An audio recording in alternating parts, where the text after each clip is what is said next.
नमस्कार आपण मानक daily life with Odia channel को स्वागत। चलतु आज जानिबा सेप्टेम्बर 12 रे कौन रही इतिहास।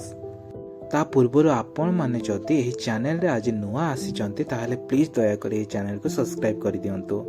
मोर एकमात्र उद्देश्य आपण मानक बहुत कम समय मध्य रे सठिक सूचना देबा। आज फिरोज गांधी जन्म दिवस। फिरोज गांधी 12 सेप्टेम्बर 1920 मसीह जन्म ग्रहण करथिले। एहांक स्त्री नाम हेउची पूर्वतन प्रधानमंत्री इंदिरा गांधी। फिरोज गांधी एवं इंदिरा गांधी पुत्र नाम हेउची राजीव गांधी। से मध्य पूर्वरु आमर भारतर प्रधानमंत्री रहिचंती। कुहा जाए फिरोज गांधी एवं इंदिरा गांधी प्रेम विवाह होइथिला। दुहिंक प्रथम देखा 1930 मसीह रे होइथिला। सेप्टेम्बर 12 1959 रे सोवियत संघ लॉन्च करिथिला लुनार 2 मिशन।